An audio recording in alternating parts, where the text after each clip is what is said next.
ఉమ్మడి కృష్ణా జిల్లా జనసేనలో టికెట్ల కేటాయింపు ఇంకా కొనసాగుతూనే ఉంది. ఇప్పటివరకు అవనిగడ్డను పెండింగ్లో పెట్టడం అలాగే పార్టీ శ్రేణులను నిరుత్సాహానికి గురి చేస్తూ ఉంది.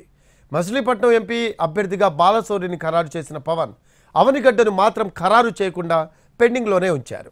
అన్ని పార్టీల్లో అభ్యర్థులను ప్రకటించిన ఒక్క అవనిగడ్డ నుంచి మాత్రమే జనసేన క్యాండిడేట్ను ప్రకటించాల్సి ఉంది.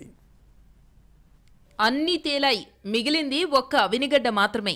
అక్కడ నుంచి జనసేన తరఫున ఎవరు అభ్యర్థిగా ఫైనల్ అవుతారనే అంశం ఆసక్తి రేపుతోంది. ఉమ్మడి కృష్ణా జిల్లాలో మొత్తం 16 అసెంబ్లీ సీట్లుండగా వైసీపీ అన్ని చోట్ల అభ్యర్థులను ఖరారు చేసింది. ఇక టీడీపీ కూటమి కూడా 15 చోట్ల అభ్యర్థులను ఖరారు చేసింది. జనసేన పోటీ చేసే అవనిగడ్డ మాత్రమే ఖరారు కావాల్సి ఉంది. ఇక్కడ నుంచి ముందుగా విక్కుర్తి శ్రీనివాస్ కు టికెట్ ఖరారు చేసినట్టు ప్రచారం జరిగింది. అధికారికంగా మాత్రం ప్రకటించలేదు. ఎంపీ బాలశౌరి అవనిగడ్డ ఎమ్మెల్యేగా పోటీ చేస్తారనే ప్రచారమూ జరిగింది. బాలశౌరికి ఎంపీ టికెట్ ఇవ్వడంతో ఎమ్మెల్యే ఎవరున్నారన్న దానిపై సస్పెన్స్ కొనసాగుతోంది. బందరు ఎంపీ టికెట్ ఫైనల్ చేయడానికే ఎమ్మెల్యే అభ్యర్థిని ప్రకటించకుండా పెండింగ్ లో పెట్టారని ఇప్పటివరకు పార్టీ నేతలు చెబుతూ వచ్చారు. 2 రోజుల క్రితం ఎంపీ అభ్యర్థిగా బాలశౌరి పేరు ప్రకటించిన ఎమ్మెల్యే అభ్యర్థిని ప్రకటించకుండా పెండింగ్ లో పెట్టడంపై చర్చ మొదలైంది.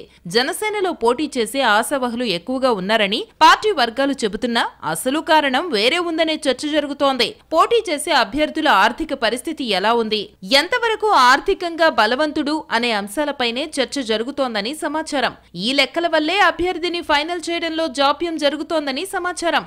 ఇప్పటి వరకు విక్కుర్తి శ్రీనివాస్, బండ్రెడ్డి రామకృష్ణ, బండి రామకృష్ణ పేర్లతో పార్టీ ఐవీఆర్ఎస్ సర్వేలు చేసింది. వీరిలో ఎవరికి టికెట్ ఫైనల్ చేస్తుందనేది ఉత్కంఠగా మారింది. అవనిగడ్డలో ఇప్పటికే YCP sitting MLA Simhadri Ramesh కు టికెట్ ఖరారు చేయడంతో నియోజకవర్గంలో ప్రచారం హోరెత్తిస్తున్నారు. మరోవైపు పొత్తుల్లో భాగంగా టికెట్ దక్కకపోవడంతో అవనిగడ్డ మాజీ ఎమ్మెల్యే మండలి బుద్ధప్రసాద్ వర్గం తీవ్ర అసంతృప్తితో రాజీనామాలు కూడా చేయడంతో లోకల్ పాలిటిక్స్ వేడెక్కాయి.